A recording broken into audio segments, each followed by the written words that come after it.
Well, that's better. I had looked completely whited out a minute ago. All right, so I partly look whited out, and some of you go, oh, you look sick. No, I just have no makeup on.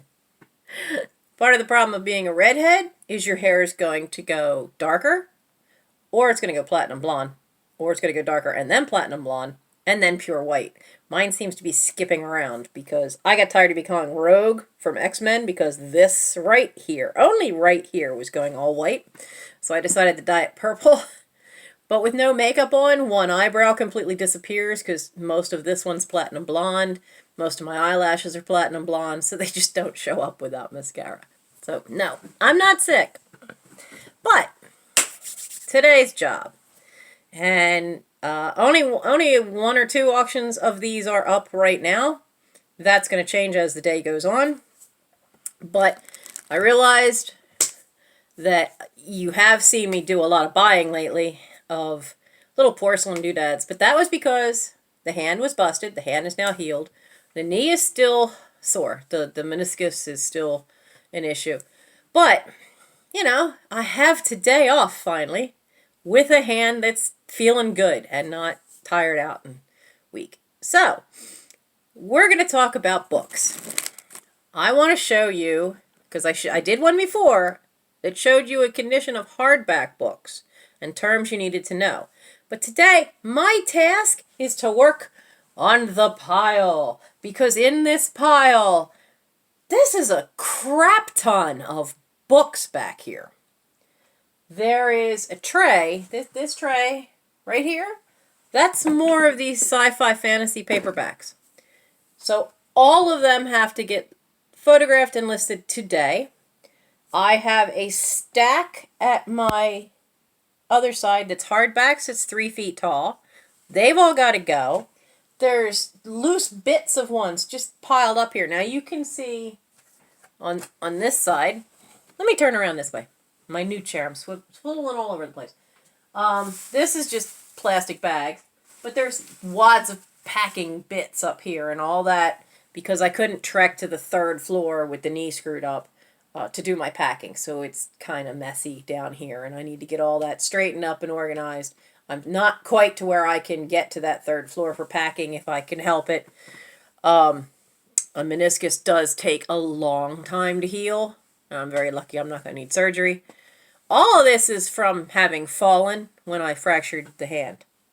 So, paperbacks. Before we had talked about a video a while ago, we had talked about hardback condition. The condition issues you're going to find with paperbacks are not the same. And some old paperbacks, and I really wish I had some nice old 1940s pulp paperbacks to show you, but I don't. And some of those, especially men's adventure ones, they can sell not only because they're an old men's adventure, but some of those sell more for the artwork on the cover than they do for what the content of the book is. I found that out because a friend of mine named Wyatt Doyle edited a book called Weasels Ripped My Flesh. Now, yes, I know there is a Zappa record that has the same title, but that is the title he got from an old men's adventure story called Weasels Ripped My Flesh. So the book is great. It has all these over-the-top men's adventure stories in them, and they are absolutely hysterical to read. But as that book became such a success, they started looking, him and Robert Dies? It's D-E-I-S is the guy's name. They started looking into the artwork, the amazing illustration artwork of some of those books. And people are buying the books to display the covers. So they actually have put out, Wyatt Doyle and Robert Dies? But the two of them have tracked down some of the artists. They've tracked down some of the models. They have books they've put out about this. And I will put a link to their books in my description for you. But some of these old paperbacks from the 40s, from the 50s, sell because of the artwork. So sometimes condition of the pages may not be the key thing if it's the right book. So knowledge is key. So you have to know your book. So it makes a difference to look up the book off of eBay. If you think you have some that old, like if you have any kind of paperback that's science fiction, that's men's adventure, that's a fantasy book, anything prior to the 1970s, absolutely research it offline. There's also authors that printed stuff early on that never got reprinted because they didn't think it was their best work. So that happens a lot in some of the science fiction writers. And then you run into Isaac Asimov, who's printed over, seems like 1 million books on 700 different topics. So he's a whole other problem. So let's talk about condition of paperbacks. Some of the things that we had talked about before in the old video are still the same. Foxing, those little brown spots from dampness that are caused in the paper or in the end papers of a hardback, that's the same. Most often in paperbacks, and I do not have an example here of any that have it. Most often in paperbacks, foxing will be seen on the outside edges. So when you say on the book edges, I'm sure there's a term and I don't actually know it. Oh, now see, this is also something you have to disclose. There's a couple of pages that have a tiny crease in here, and I did not flatten them out. See that? It's only a tiny little bit, but that matters to condition. People want to know that it's in really good condition. They want to know if the corners are squared. Now, corners being squared means that, though you can see there's a little condition on the cover there, but can you see how nice and squared off those are as opposed to this one where, can you tell that that's, like, I'm holding the book straight up, but you could see how it runs out on an angle. They're not squared. There's a curve to it. Corners squared. That's important for a paperback. That's actually important for a hardback too. But the paperbacks, a hardback will keep its square corners a lot longer than a paperback will. That goes with that set. So that is a key one to watch out for. And then you have ones like this. If you look at the spine edge, now there's a very faint crease. You can see one. And that's a good spine edge. But then you get ones, oh, this one. Then you've got ones like this. Look at all those lines. This has been a well-read copy. Somebody's read this one a lot. So you have to say when there are creases along the spine, because that happens whenever they've opened the book a little too far, it creates that line. And so, that's why, I only open a paperback, I only open it about that far to read because I want to try to preserve the spine. Because paperbacks have a glue binding. You're seeing a lot of hardbacks now come out with a glue binding, which is absolute crap. I have had library books that were only a year old that I've had to take them back to the library and go, I got it and this was already broken into 3 pieces, but you might want to replace it because pages are falling out. Glue bindings in a hardback just don't work, but it's cheap.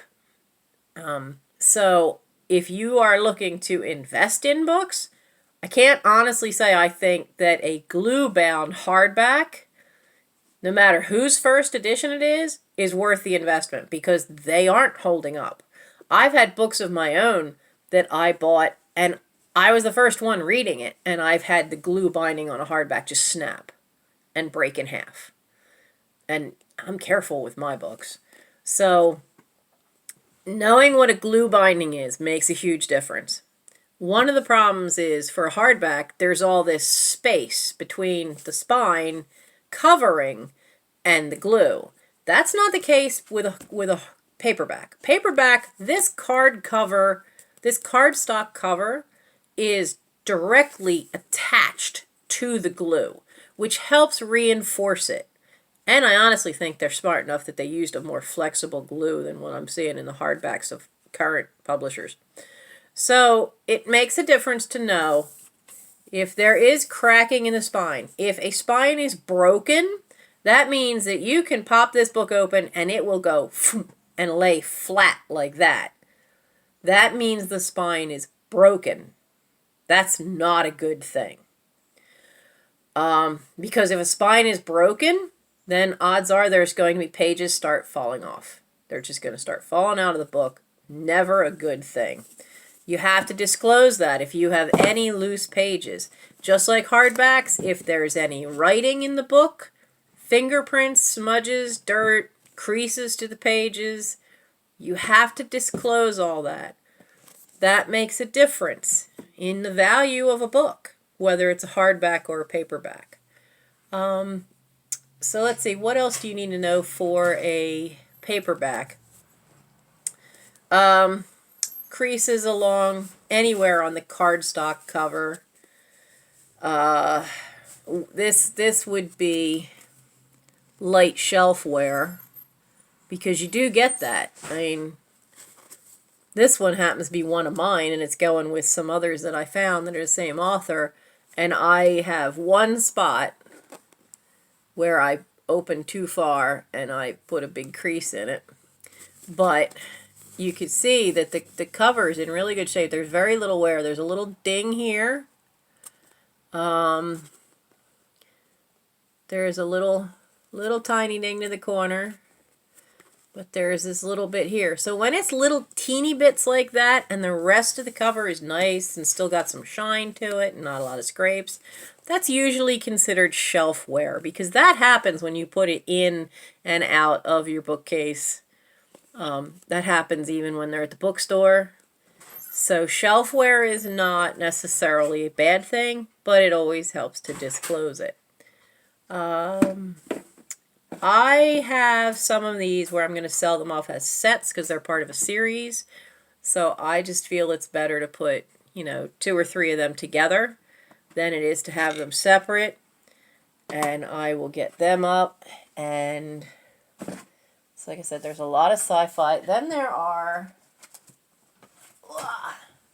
things like this one, which unfortunately, the box I got it out of was not one I packed. It was a box of inherited books. They had force crammed this in. So now I have to disclose that there is a wrinkle on the spine, that the book is not squared, that the book has been somewhat damaged. And I have to research this. It is in royal fashion. And it is The Clothes of Princess Charlotte of Wales and Queen Victoria, 1796 to 1901. Now, for a book collector, this book may not be the greatest thing, but for somebody that does vintage costuming, period costuming, look at that detail. Look at that. This is going to be so worth it as a research book. If my mother were still alive, she'd be drooling over this thing, because she used to be a professional customer. So she would love that. We had several books similar to that because she would keep them as costume reference for period pieces. Even paper doll books. Dover Publications puts out a ton of paper doll books, and a lot of them have great period designs that you can use as a start to copy for making a period costume. So something like that, while for a book collector the condition is a major issue, because of the content, I'm going to list that as a costume reference book. And it was from, and there's a lot of these books that were from museum exhibitions. that were part of what I inherited. So that's going to be one that's going to go, and there's a couple of others down here. But it's not a bad thing to take a look at your bookshelves. You'd be surprised what you had. We had an original Pinocchio. I was surprised. That book is this thick. Unfortunately, before I could read it, my mother gave it to a neighbor to keep. Because it's hard to find some of these things. Just like finding the original Bambi novel. That was a book before Disney got to it. I know I have one. I don't know what box it's packed away in, but I know I have one. Some things are worth it because old books that you wouldn't think of, because somebody made a movie out of it, or it's a one-off printing where it's the only time it was ever printed. You never really know. My challenge with this massive book collection that I inherited, I had spent every day coming home from work when I worked at the art museum. I spent every day for an entire summer, for 2.5 months of the summer, filling my car with boxes of books. And it got to the point where, we were in a rush trying to finish emptying her house, that things like this happened, where they just were cramming stuff, and then they started just giving me stuff that wasn't books.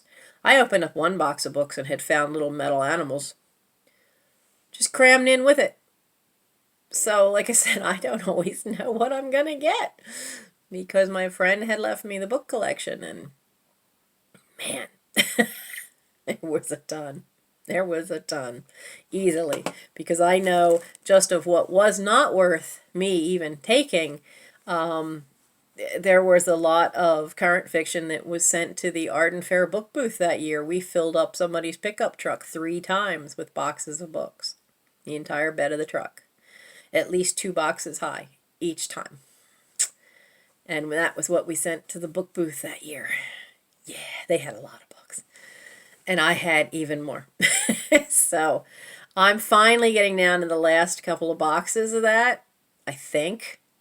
I know there's more boxes at that end, the far end of the living room still. But I've gotten all the boxes of the books out of my dining room, out of my kitchen, and out of the playroom. I have one room that needs some repair that is now almost empty. So we're getting there.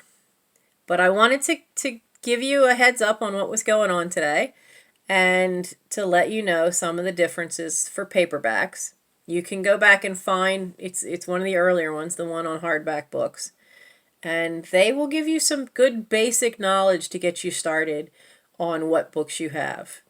And like I said, I think you should check your bookcases. You never know. Don't ever forget to check children's books. Children's books is a huge market. And I started off on eBay. I didn't even have a scanner. eBay was only 2 years old. I didn't have a digital camera. Forget that. But I had little golden books. I had a stack of them like yay high, because there are 6 of us kids. And Steve was born in the late 40s. So there were a few original early golden books. But between the little golden books, a couple of other kids' books, but most especially the clothing for my Cher dolls, they paid for me to buy a scanner. So I scanned everything. I didn't have a digital camera yet, but I scanned everything. And that's how I started off on eBay. But just that I was amazingly minute about my descriptions, which is why sometimes it used to take a while for me to write stuff up. But it helped, because I knew the names of every outfit for those dolls, and that paid for my scanner. And then putting the books up using the scanner helped pay for a camera. I'm not kidding. This ancient Optio 550 by Pentax. I'm still using the same camera because it's got 5 times zoom, and this thing is 30 years old at least, and I'm still, well, not 30 but it's over 20. It's definitely a 20-year-old camera, and I'm still using it only because finances have had, other things go to them than to upgrade. I'd love to upgrade to a camera, but that's so far down the list, it's just not even a thought yet. So, heater first. Big tree? Oh, the big tree. I'm this close. We have a quote. My sister's helping. I am $300 away from my half of what I have to pay. This close. This close. That tree will be down very soon. That will be awesome, because that was the goal. Get that tree down before it falls on the neighbor's house, since it's dead. So, great news. The tree is so close. I need $300 more. $300 more, and the tree, I'll have everything I need with the help. Granted, my sister's paying for a chunk of it. 50-50. But I'm so close. And then we got to focus on the heater, because I need a new heater. I have to have a new heater. I had to sign a waiver to use my heater. So, everybody, keep thinking of those goals. Keep you focused. So, like I said, in previous videos, you've got to have a goal. You've got to have a focus. So that on days you just don't really feel like having to do it, you've got all this stuff, you've got to get it packed, you just don't feel like it, but you gotta. Don't think about what you gotta, think about what's the goal. Think of the goal. Keep the goal in mind. The goal is the good thing. This is the task you got to do to get to the goal. So for me, today, the books are my task, and I'll get this video up, and as the day goes on, you're going to see more and more books for right now pop up on my sales. The PVC, so far I've only sold one. I've sold the Gumby and Pokey, but they're still up there. They're all for prices slightly below what I found sold comps for. I think the problem, though, is that yellow background I'm using in the photo light box. I almost said photo thing. Good Lord. So, you can tell I haven't had the first cup of tea yet. Anyway, we'll talk about my mistakes in photos another day, but I think I'm going to swap that out for a white or black, because the photos with the yellow seems to be tinging some things a little. The color seems slightly off, and anything yellow is just disappearing. So I suspect I will be changing that out to either a white or black background. Or I could go back to using my Boy Scout shirt, but that doesn't fit in the light box. All right, with that fun note in mind, just keep going. Do what you can do every day, a little more each day. Days that I haven't listed or done a video, I've either been washing stuff up or researching or working on sorting stuff out in this house, or just basic maintaining the house. Because we all know there's still basic housework, dishes to do, laundry to do, and we all have to fit what we can do for eBay sales around that. And as those of you who've seen my Etsy store know, I have not tackled that yet. It's still the same stuff up. There are now, but I have been collecting stuff around the house. Two large totes, a medium-sized tote, and a small box. All of that is Etsy. All of that is meant for Etsy. All of that has got to get done I figure I'll do it on a nice sunny day when I can take the things that need to hang on a hanger outside in the sunlight where I can hang it up, because there's no good spot here to do it. But then I can get the Etsy store totally revamped and ready to go for the holidays and filled back up again. So I have that to do on my agenda of things to do. Keep a list. Make an agenda of what you need to do and a timetable of what you want to get done. I'm being taken away for 3 days for my birthday in October, the very beginning of October. So the first full week of October, you may or may not see any videos. I don't know. I don't even know where I'm going. I'm not allowed to be told. My son is taking me camping for 3 days because that is a massive stress relief for me, and we didn't have Boy Scout summer camp this year. And for me, that's my vacation for the year, is a week at camp. So he's taking me away for my 55th birthday. I turned double nickels this year in the end of October. But after that, I will come back if I don't do it beforehand, and I'm not sure I'll be able to beforehand. But after that, definitely, I will be revamping the Etsy store. And I'll probably do a video and show you some of the stuff that I've got. Because, as some of you know from some of my other videos I've made comment, my Etsy store is all for the craft stuff. I don't tend to put that on eBay. I tend to put that on Etsy because I found it usually tends to do a little better over there. But you do have to set your price, and your price is what you get if you get it. There's 1 or 2 Daisy Kingdom dresses that I might throw up on eBay first and see what they do, but we'll see. And that's going to be coming up, like I said, probably after I get back from the camping trip, from my birthday trip. And I'll talk to you probably in a couple of days. I have another haul. I have another shopping video, and I haven't done a haul video in a while. But that's all been because of not really being able to type up auctions. I don't like to do a haul video unless I know I'm getting the stuff up onto eBay right away. So, look forward to the books. If you like sci-fi books, there's quite a few of them coming up. If you like books in general, you're going to see quite a few. And then we'll go from there. I have to work Sunday, and then I have off for another couple of days. So there should be a lot of listings being cranked out in the next couple of days. All right. If you like what you saw, or if you want to keep up with the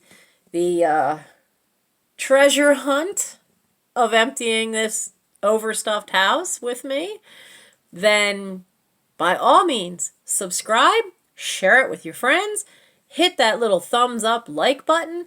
By the way, I found out something a couple days ago.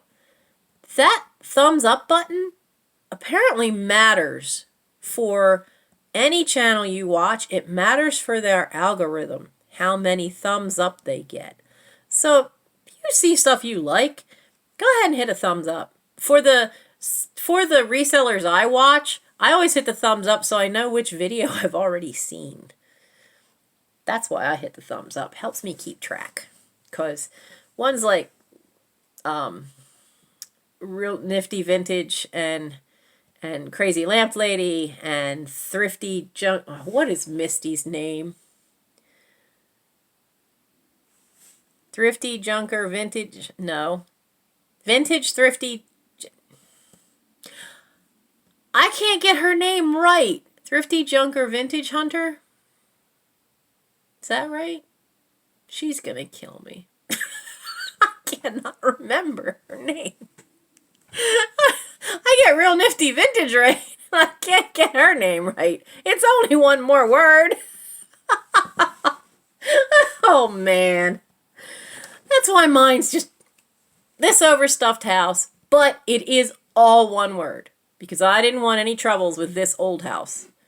I didn't want anybody abbreviating anything to TOH. So this overstuffed house, all one word. Hope you enjoy it. Hit the subscribe, hit the thumbs up like button, and by all means, share it with your friends, and let's enjoy the fun of finding out what the hell happens when you inherit 3 estates full of stuff and only have one house to cram it in. See you later. Bye.